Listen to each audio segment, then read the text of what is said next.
En 1899, Nikola Tesla a fait l'objet d'une interview qui a rarement été publiée au cours de ces 100 dernières années. Dedans, Tesla ne met aucun coup de poing et révèle la grande conspiration de la science qui était déjà en marche, la suppression de l'éther, substance qui remplissait l'espace, et non pas de l'acide, et l'introduction d'une nouvelle fausse science, afin de dissimuler les travaux de Tesla lui-même. En 1899, Nikola Tesla a une fois été interviewé par un journaliste du nom de John Smith, où Tesla a dit toute la lumière. Dans l'un de ces rayons se trouve la destinée de toutes les nations. Chaque nation possédant un des rayons de la grande source lumineuse, que nous appelons le Soleil. Dans cette interview, le plus grand des créateurs des temps modernes présente une nouvelle vision dans laquelle l'humanité dont nous, les combattants de la lumière et de la dernière heure avons créé. Une partie de cette interview est dédiée à la critique de la théorie de la relativité d'Einstein, qui rejette l'éther comme énergie. George, 7 mai 2015. John Smith, Monsieur Tesla, vous avez acquis la notoriété de l'homme qui s'est impliqué dans les processus cosmiques. Qui êtes-vous, Monsieur Tesla? Tesla, c'est une bonne question, Monsieur Smith, et je vais essayer de vous donner la bonne réponse.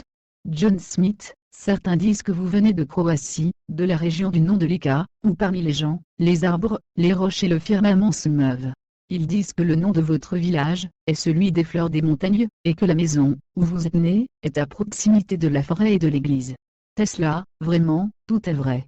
Je suis fier de mes origines serbes et de ma Croatie natale. John Smith, les futuristes disent que le 20e et 21e siècle ont été incubés dans l'esprit de Nikola Tesla. Il fait réciproquement le champ magnétique, et chante des hymnes pour les machines à induction.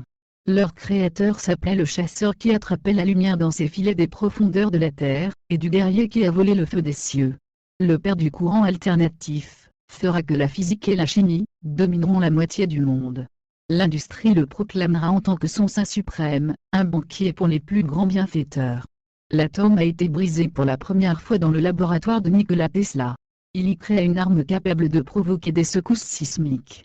Il y découvrit les rayons cosmiques noirs. 5 races prieront pour lui dans le temple du futur, car elles apprendront le grand secret, que les éléments d'Empédocle peuvent être arrosés des forces vitales de l'éther. Tesla, oui, ce sont là quelques-unes de mes découvertes les plus importantes. Je suis un homme vaincu. Je n'ai pas accompli les grandes choses que j'aurais souhaitées. John Smith, quelles sont-elles, Monsieur Tesla? Tesla, je voulais éclairer la planète tout entière.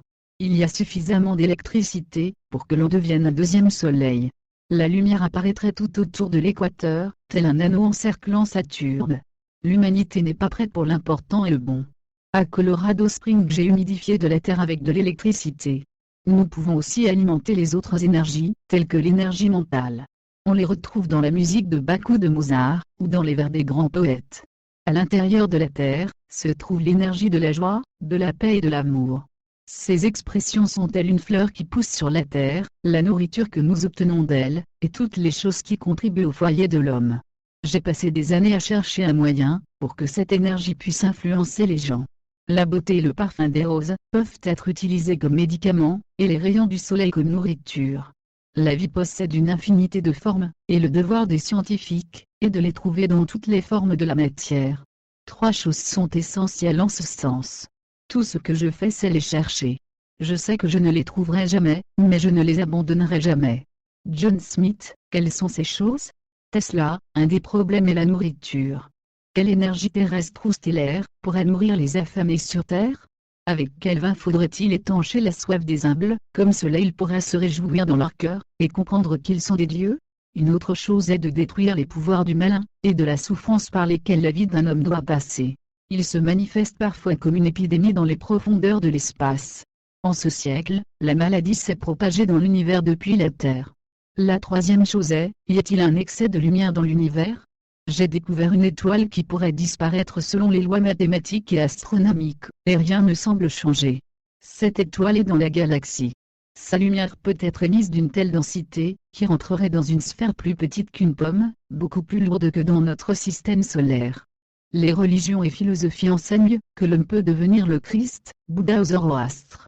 Ce que j'essaie de prouver est sauvage et presque inatteignable. C'est ce qu'il faut faire dans l'univers, pour que chaque créature naisse soit Christ, Bouddha ou Zoroastre.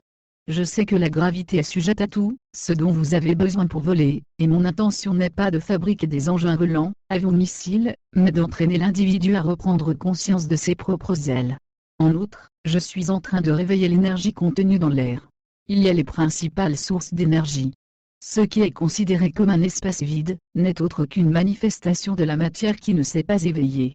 Il n'y a pas d'espace vide sur cette planète, tout comme dans l'univers. Dans les trous noirs, ce dont les astronomes parlent, se trouvent les sources vitales et énergétiques les plus puissantes. John Smith, à la fenêtre de votre chambre d'hôtel Waldorf Astoria, au 33e étage, chaque matin, des oiseaux viennent. Tesla, un homme doit éprouver des sentiments envers les oiseaux. C'est à cause de leurs ailes. Les humains les avaient autrefois, les vrais et les visibles. John Smith, vous n'avez pas cessé de voler depuis ces vieux jours à Smiljan. Tesla, je voulais m'envoler depuis le toit et suis tombé, les calculs des enfants peuvent être faux. Rappelez-vous, les ailes de la jeunesse sont tout dans la vie. John Smith, vous êtes-vous déjà marié? On ne sait pas si vous avez éprouvé de l'affection pour l'amour ou pour une femme. Les photos de votre jeunesse montrent que vous étiez un bel homme. Tesla, oui. Non, je ne me suis pas marié. Il y a deux façons de voir les choses, beaucoup d'affection ou rien du tout. Pour certaines personnes, les femmes entretiennent et renforcent leur vitalité et essence. Être célibataire offre les mêmes choses à d'autres. J'ai choisi le deuxième sentier. John Smith, vos admirateurs se plaignent que vous attaquez la relativité. Ce qui est étrange est votre affirmation que la matière n'a pas d'énergie. Tout est imprégné d'énergie, où est-elle? Tesla, d'abord l'énergie, ensuite la matière. John Smith, Monsieur Tesla, c'est comme si vous disiez que vous étiez né de votre père, et non de vous. Tesla, exactement. Qu'en est-il de la naissance de l'univers? La matière a été créée par l'énergie éternelle et originelle, que nous appelons tout la lumière. Elle éclaira, et apparurent des étoiles, les planètes, l'homme et tout ce qui est sur la Terre et dans le cosmos. La matière est l'expression d'une infinité de formes de la lumière, car l'énergie est plus vieille qu'elle. Il y a 4 lois de la création. La première est que la source de tout cette intrigue sombre époustouflante, que l'esprit ne peut pas concevoir, ou les mesures mathématiques. Dans cette intrigue tout l'univers peut être contenu. La deuxième loi est la propagation de l'obscurité, qui est la véritable nature de la lumière, de l'inexplicable jusqu'à sa transformation en lumière. La troisième loi est la nécessité de la lumière à devenir de la matière composée de lumière. La quatrième loi est, pas de début ni de fin, les 3 lois précédentes sont perpétuellement actives et la création est éternelle. John Smith, dans votre hostilité à la théorie de la relativité vous allez si loin, que vous tenez des conférences contre son créateur à vos fêtes d'anniversaire. Tesla, rappelez-vous que ce n'est pas l'espace qui est incurvé, mais l'esprit humain qui ne peut pas comprendre l'infini et l'éternité. Si la relativité avait été clairement comprise par son créateur, il pourrait obtenir l'immortalité, et cela même physiquement, s'il en a envie. Je suis un morceau de la lumière, et c'est la musique. La lumière comble mes 6 sens de perception, je la vois, je la ressens, je la respire, je la sens, je la touche et je la pense. Penser à cela équivaut à mon 6e sens. Les particules de lumière sont des notes musicales. Sans éclair il peut y avoir une sonate toute entière. Avec 1000 éclairs on obtient un concert. Pour ce concert j'ai créé une boule de foudre, qui peut être entendue jusqu'au sommet gelé des montagnes de l'Himalaya. Quant à Pythagore et les mathématiques, un scientifique ne peut pas et ne doit pas porter atteinte à ces deux-là. Les nombres et les équations, sont des signes qui marquent la musique des sphères. Si Einstein avait entendu ces sons, il n'aurait pas inventé les théories de la relativité. Ces sons sont des messages de l'esprit que la vie a un sens, que l'univers existe en parfaite harmonie, et sa beauté est la cause et les effets de la création. Cette musique est le cycle éternel des cieux stellaires. La plus petite des étoiles a fini sa composition, et est aussi un morceau de la symphonie céleste. Les battements de cœur humain font aussi partie de cette symphonie sur Terre. Newton a appris que le secret reposait dans un arrangement et mouvement géométrique des corps célestes. Il reconnaissait que la loi suprême de l'harmonie existe dans l'univers. L'espace incurvé n'est que chaos, et le chaos n'est pas de la musique. Einstein est le messager du temps, du son et de la fureur. John Smith, Monsieur Tesla, entendez-vous cette musique? Tesla, je l'entends tout le temps. Mon oreille spirituelle est aussi vaste que la voûte que nous voyons au-dessus de nous. Mon oreille naturelle je l'ai améliorée avec le radar.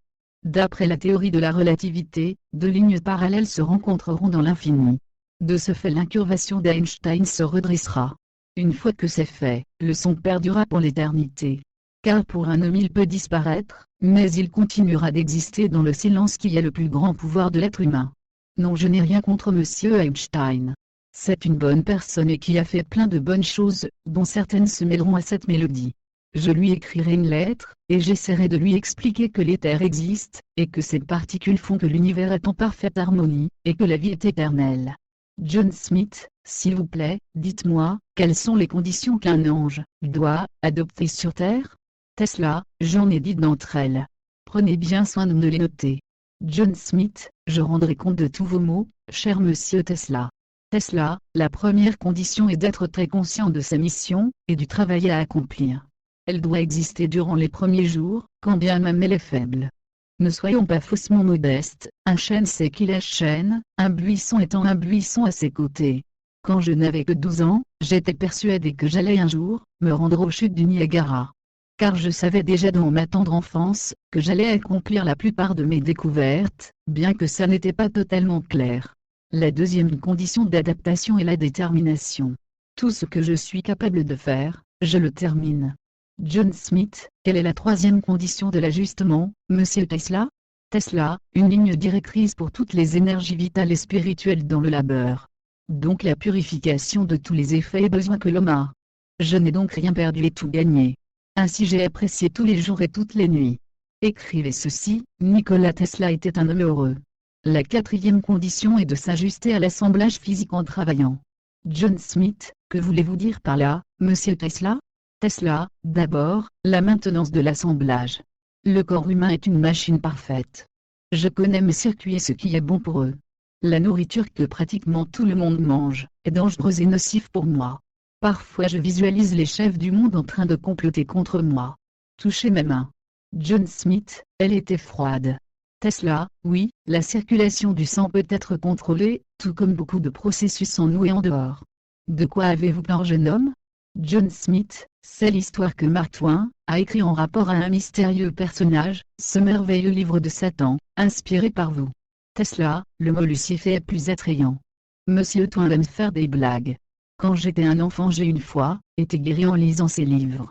Quand nous nous sommes rencontrés ici, et que je lui ai révélé cela, il était si ému qu'il s'est mis à pleurer. Nous sommes devenus de bons amis, et il venait souvent me voir au laboratoire. Une fois il m'a demandé que je lui montre une machine, dont la seule vibration provoquait une sensation de béatitude. C'était l'une de mes inventions à vocation divertissante, ce que j'aime parfois faire. J'ai alerté Monsieur Twain de ne pas tenir bon à ces vibrations. Il ne m'a pas écouté et est resté bloqué dessus très longtemps.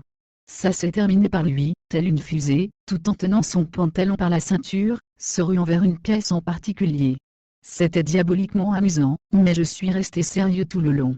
Mais, pour ajuster les circuits physiques, en plus de la nourriture, les rêves sont très importants.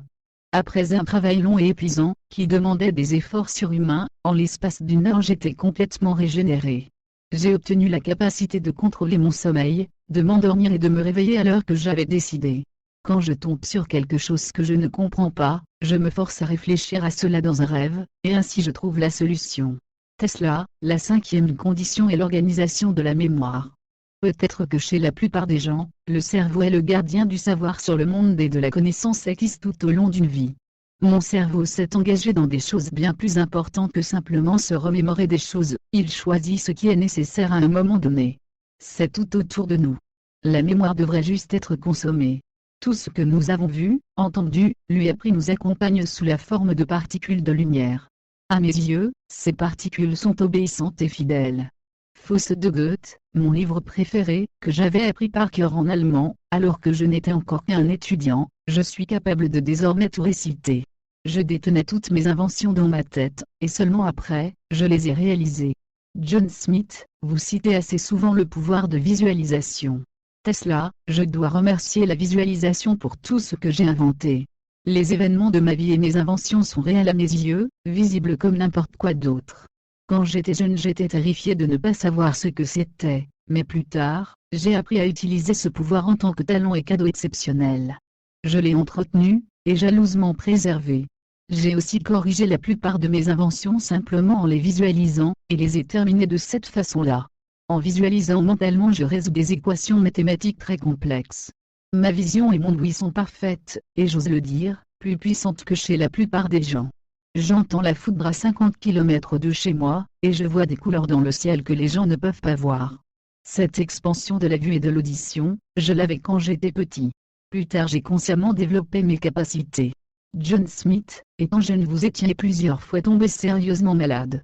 Est-ce une maladie et une condition pour s'adapter? Tesla, oui. C'est souvent le résultat d'un manque d'épuisement de force vitale, mais souvent la purification de l'esprit, et du corps des toxines qu'ils ont accumulées. Il est nécessaire qu'un homme souffre de temps à autre. La source de la plupart des maladies est dans l'esprit.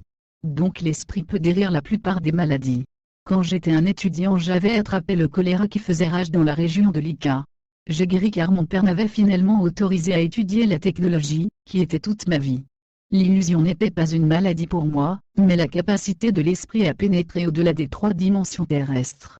Mes illusions m'ont suivi tout au long de ma vie, et je les avais reçues à partir d'autres phénomènes autour de moi. Une fois, alors que j'étais un enfant, je marchais le long de la rivière avec mon oncle et j'ai dit, de l'eau apparaîtra la truite, je lancerai une pierre et elle se montrera. C'est ce qu'il s'est passé. Effrayé et impressionné, mon oncle cria, Vadretro Satana. C'était un homme éduqué qui parlait le latin. J'étais à Paris quand j'ai vu la mort de ma mère. Dans le ciel, rempli de lumière et de musique, flottaient de merveilleuses créatures. L'une d'elles possédait le caractère de ma mère, qui m'observait avec une tendresse infinie. Tandis que la vision s'estompait, je savais que ma mère était morte. John Smith, quelle est la 7e condition, monsieur Tesla?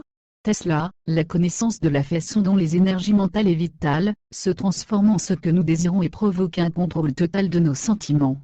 Les hindous appellent cela le yoga Kundalini. Cette connaissance peut être apprise, car il faut plusieurs années pour l'acquérir, ou bien l'obtenir à la naissance. J'ai obtenu la majorité de ces connaissances à la naissance. Elles sont étroitement connectées à l'énergie sexuelle, qui va à la poursuite de ce qui est le plus répandu dans l'univers. La femme est la plus grosse voleuse de cette énergie, et représente ainsi le pouvoir spirituel. Je l'ai toujours su et j'étais toujours en alerte. De moi-même j'ai créé ce que je voulais, une machine spirituelle capable de raisonnement. John Smith, une 9e condition, monsieur Tesla? Tesla, faites tout ce qui est possible à n'importe quel moment, n'importe quel jour, si possible, n'oubliez pas qui vous êtes et pourquoi vous êtes sur Terre. Des gens extraordinaires qui luttent contre la maladie, la privation ou la société qui les blesse dû à sa stupidité, incompréhension, persécution et d'autres problèmes. Il y a beaucoup d'anges déchus sur Terre. John Smith, quelle est la 10e condition? Tesla, c'est la plus importante de toutes. Écrivez ceci, monsieur Tesla a joué. Il a joué toute sa vie et s'est beaucoup amusé. John Smith, monsieur Tesla. Concernant vos découvertes et vos travaux, les saints jeux? Tesla, oui mon garçon. Je me suis tellement amusé à jouer avec l'électricité. J'ai les poils qui se hérissent, quand j'entends parler du grec qui a volé le feu divin. Une terrible histoire. Avec des aigles qui picorent son foie. N'avait-il pas suffisamment de foudre et de tonnerre, qu'il fût atteint par une seule ferveur? Il y a des choses qui ne sont pas claires. Les éclairs sont les jouets les plus merveilleux que l'on puisse trouver. N'oubliez pas de dire dans votre compte-rendu que Nikola Tesla a été le premier homme à avoir découvert la foudre. John Smith, monsieur Tesla, vous ne faites que parler des anges, et de leur adaptation sur Terre. Tesla, est-ce le cas? C'est du pareil au même. Vous pourriez écrire ceci, il a osé prendre sur lui les prérogatives d'un Dori, Zoé Pleuron. Imaginez un de ces dieux enfiler un smoking, et porter un chapeau melon noir en portant des gants blancs en train de concocter des éclairs, des incendies et des tremblements de terre pour l'élite de New York City. John Smith, les lecteurs apprécient l'humour de notre magazine. Mais vous m'avez perdu alors que vous dites que vos découvertes, qui ont apporté tellement de bienfaits aux gens, ne représentent qu'un jeu. Beaucoup d'entre eux fronceront les sourcils. Tesla, cher monsieur Smith, le problème c'est que les gens sont trop sérieux. S'ils n'étaient pas autant sérieux, ils seraient beaucoup plus heureux et vivraient plus longtemps. Un proverbe chinois dit qu'être trop sérieux réduit l'espérance de vie. Revenez donc aux choses que les lecteurs considèrent être importantes. John Smith, ils aimeraient entendre ce qu'est votre philosophie. Tesla, la vie est un rythme qui doit être compris. Je sens le rythme et je le dorlote. Il était très redevable et m'a donné la connaissance que je possède. Tout ce qui vit est lié à une relation profonde et merveilleuse, l'homme et les étoiles, le cœur et la circulation d'un nombre infini de mondes. Ces liens sont invulnérables, mais ils peuvent être apprivoisés pour créer différentes relations, que nous entretenons avec le monde, et qui ne violent pas les règles de l'ancien. La connaissance vient de l'espace, notre vision est sa version la plus parfaite. Nous avons deux yeux, le matériel et le spirituel. Il est recommandé que n'en ayons qu'un seul. L'univers est vivant dans toutes ses manifestations, comme un animal intellectuel. Les pierres sont des êtres pensants et sensibles, comme les plantes, animaux et l'homme. Une étoile qui brille ne demande qu'à être observée, et si nous n'étions pas trop imbus de notre personne, nous comprendrions son langage et son message.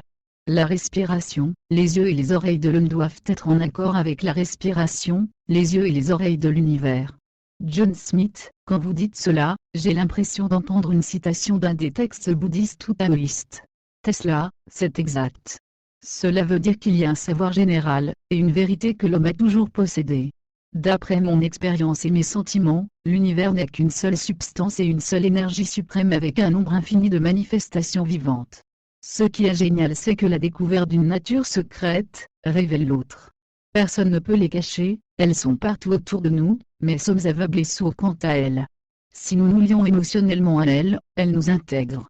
Il y a plein de pommes, mais un seul Newton. Il désirait tout simplement qu'une pomme tombe devant lui. John Smith, une question qui aurait pu être posée au tout début de cette conversation. Qu'est-ce que l'électricité pour vous, cher monsieur Tesla? Tesla, tout est électricité. D'abord vint la lumière, une source sans fin à partir de laquelle proviennent les matériaux, et qui est distribuée dans toutes les formes qui représentent l'univers et la Terre dans tous les aspects de la vie. Le noir est le véritable visage de la lumière, mais nous ne le voyons pas. C'est une grâce remarquable pour l'homme et les autres créatures. L'une de ces particules possède l'énergie lumineuse, thermique, nucléaire, chimique, mécanique et une autre non identifiée. Elle a le pouvoir de déplacer la Terre sur son orbite. C'est un véritable levier d'Archimède. John Smith, monsieur Tesla, vous êtes trop partial quant à l'électricité. Tesla, électricité je suis. Ou, si vous préférez, je suis l'électricité dans une forme humaine. Vous aussi, monsieur Smith, êtes de l'électricité, mais vous ne l'avez pas réalisé. John Smith, est-ce donc là votre capacité à permettre à 1 million de volts de circuler dans votre corps? Tesla, imaginez un jardinier qui se fait attaquer par des herbes. Ça serait complètement fou. Le corps humain et son cerveau sont capables de contenir une quantité incroyable d'énergie. En moi se trouve la majorité de l'électricité. L'énergie qui est différente chez tout le monde est ce qui fait de nous le humain ou l'âme. Pour l'essence des autres créatures, l'âme d'une plante est l'âme d'un minéral ou d'un animal. Les fonctions cérébrales et la mort se manifestent par la lumière. Mes yeux étaient noirs quand j'étais jeune, et maintenant ils sont bleus, et alors que le temps passe et que le cerveau se renforce, ils sont proches de devenir blancs. Le blanc est la couleur du paradis. Une fois, une colombe blanche s'est posée sur le rebord de ma fenêtre dans ma chambre d'hôtel, et je lui ai donné à manger. Elle voulait me faire signe qu'elle était en fin de vie. Dans ses yeux je pouvais voir les jets de lumière se propager hors de son corps. Jamais à mes yeux je n'avais vu une créature posséder autant de lumière que chez cette colombe. John Smith, le personnel dans votre laboratoire, témoigne de flashs lumineux, de flammes et d'éclairs qui se manifestent sporadiquement, quand vous êtes énervé ou quand vous vous exposez à des risques. Tesla, c'est une décharge psychique ou bien une alerte qu'il faut être vigilant. La lumière a toujours été de mon côté. Savez-vous comment j'ai découvert le champ magnétique rotatif et la machine à induction, qui sont par la suite devenus célèbres, alors que je n'avais que 26 ans? Un soir en été, à Budapest, j'observais le coucher de soleil avec mon ami Sijetigem. Des milliers de flammes aux couleurs flamboyantes tournaient autour du soleil. Je me suis rappelé de Faust et j'ai récité ces vers et ensuite, comme dans le brouillard, j'ai vu le champ magnétique solaire, qui effectuait une rotation, j'ai aussi vu la machine à induction. Tout ça en regardant le soleil. John Smith, le service de l'hôtel a dit, qu'à certains moments quand il y a de l'orage, vous vous isolez dans votre pièce, et parlez tout seul à vous-même. Tesla, je parle aux éclairs et au tonnerre. John Smith, avec eux? Dans quel langage, monsieur Tesla? Tesla, principalement dans ma langue natale. Elle possède plein de mots et de sons, spécialement en poésie, qui vont bien avec. John Smith, les lecteurs de notre magazine vous seraient redevables, si vous voudriez bien interpréter cela.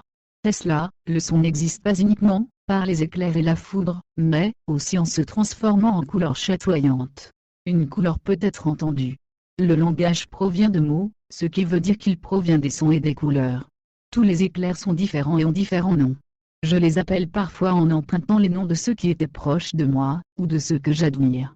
Dans le ciel et la foudre vivent mes parents, ma mère, ma sœur, mon frère Daniel, et le poète Jovan Jovanović Zedemaji, et d'autres personnalités de l'histoire serbe. Des noms tels qu'Isaïe, Ézéchiel, Léonard, Beethoven, Goya, Faraday, Pushkin. Il y a des éclairs de génie, qui sont les plus brillants et les plus puissants, mais qui disparaissent aussi vite qu'ils sont venus. Ils viennent et partent, et je les reconnaîtrai parmi des milliers. John Smith, pour vous, la science et la poésie sont les mêmes choses? Tesla, elle représente les deux yeux d'une même personne. William Black a appris que l'univers est né de l'imagination, qu'elle maintient et qu'elle existera aussi longtemps, qu'il y aura un dernier humain sur Terre. Avec elle réside une roue par laquelle les astronomes peuvent collectionner les étoiles de toutes les galaxies. C'est l'énergie créative identique à l'énergie lumineuse. John Smith, l'imagination est plus réelle pour vous que la vie même? Tesla, elle donne naissance à la vie. Elle a nourri mes pensées, j'ai appris à contrôler mes émotions, rêves et visions. Je les ai toujours aimées, tandis que j'entretenais mon enthousiasme. J'ai passé ma vie entière en extase. C'était la source de mon bonheur. Elle m'aida tout au long de mon parcours, afin que j'accomplisse mes travaux. Travailler la nuit est préférable, du fait de la lumière stellaire, et du lien rapproché. John Smith vous dit que je suis, comme tous les autres, la lumière. Cela me flatte, mais je dois vous l'avouer, je ne comprends pas trop où vous voulez en venir. Tesla, pourquoi auriez-vous besoin de le comprendre, monsieur Smith? Il suffit juste d'y croire. Tout est lumière. Dans un de ces rayons se trouve la destinée des nations, et chaque nation possède ses propres rayons de lumière de la grande source que nous appelons le soleil. Et rappelez-vous, personne qui était ici n'est jamais mort. Ils se sont transformés en lumière, et de ce fait continuent encore d'exister. Le secret réside dans le fait que les particules de lumière restaurent notre état originel. John Smith, c'est la résurrection. Tesla, je préfère appeler cela un retour à l'énergie précédente. Le Christ et d'autres connaissaient le secret. Je cherche un moyen de préserver les énergies humaines. C'est une forme de lumière, parfois droite comme la lumière des cieux. Je n'ai pas cherché tout cela pour mon propre plaisir, mais pour le bien-être de tout ce qui existe. Je crois que mes découvertes feront que les gens vivront plus facilement, et qu'ils s'intéresseront à la spiritualité et la moralité. John Smith, pensez-vous que l'on puisse abolir le temps? Tesla, pas vraiment, car l'une des caractéristiques de l'énergie est qu'elle se transforme. Elle se transforme perpétuellement, comme les nuages des taoïstes. Mais il est possible de tirer parti du fait que l'homme conserve sa conscience après une vie terrestre. Dans tous les recoins de l'univers se trouvent les énergies de la vie, l'une d'elles est l'immortalité, dont l'origine est au-delà de la compréhension humaine, et qui l'attend. L'univers est spirituel, nous ne sommes qu'à mi-chemin. L'univers est bien plus moral que nous, car nous ne connaissons pas sa nature, et comment être en harmonie dans nos vies à la lumière d'un tel concept. Je ne suis pas un scientifique, la science est peut-être la seule façon de découvrir des moyens de répondre à ces questions qui m'ont toujours hanté, et qui font que mes jours et nuits ne sont que torrents de feu. John Smith, quel est le problème? Tesla, ce que je voulais savoir c'était, que se passe-t-il une fois qu'une étoile, telle que notre soleil s'éteint? Les étoiles disparaissent en laissant graines et poussière derrière elles, que ça soit dans notre monde ou dans l'autre, alors que le soleil s'éparpille dans nos esprits, et cela dans la vie de plusieurs êtres vivants, cela fait naître une nouvelle lumière, ou un vent cosmique disséminé partout dans l'infini. Je comprends que cela est nécessairement incorporé dans la structure de l'univers. La chose c'est que, l'une de ces étoiles ou l'un de ces soleils, bien qu'il soit le plus petit, préserve tout le reste. John Smith, mais, monsieur Tesla, vous réalisez que cela est nécessaire, et fait partie de la constitution du monde. Tesla, quand un homme se blesse à la tête, son objectif le plus cher, est de courir après une étoile filante, et d'essayer de la capturer. S'il comprend que sa vie lui fut donnée à cet effet, il aura la vie sauve. On pourra éventuellement un jour attraper des étoiles. John Smith, et que se passera-t-il ensuite? Tesla, le créateur rigolera et dira, elle tombe uniquement parce que tu lui cours après et que tu veux l'attraper. John Smith, cela n'est-il pas contraire à la douleur cosmique, que vous mentionnez si fréquemment dans vos ouvrages? Qu'est-ce que la douleur cosmique? Tesla, non, car nous sommes sur Terre. C'est une maladie dont l'existence n'est pas reconnue par la vaste majorité des gens. Par conséquent, de nombreuses maladies, la souffrance, le mal, la misère, les guerres et tout le reste font que la vie humaine est dans une condition absurde et horrible. Cette maladie ne sera jamais totalement guérie, mais la conscience doit la rendre moins compliquée et dangereuse. À chaque fois que l'un de mes proches se blessait, j'éprouvais de la douleur physique. Ceci étant parce que nos corps sont faits d'un matériau similaire, et nos âmes sont liées par des ficelles incassables. Une tristesse incompréhensible qui nous accablait parfois, signifiait que quelque part, de l'autre côté de la planète, un enfant ou un homme bon est mort. L'univers tout entier tombe parfois malade, et nous avec. La disparition d'une étoile, et l'apparence des comètes nous affectent bien plus que nous l'imaginons. Les relations entre créatures sur Terre sont plus fortes, du fait de nos pensées et sentiments, la fleur obtiendra une odeur plus merveilleuse ou tombera dans le silence. Nous devons apprendre ces vérités en vue de guérir. Le remède est dans nos cœurs, et aussi dans le cœur de l'animal que nous appelons l'univers. Once, in 1899, Nikola Tesla had an interview with a certain journalist John Smith, when Tesla said everything is the light. In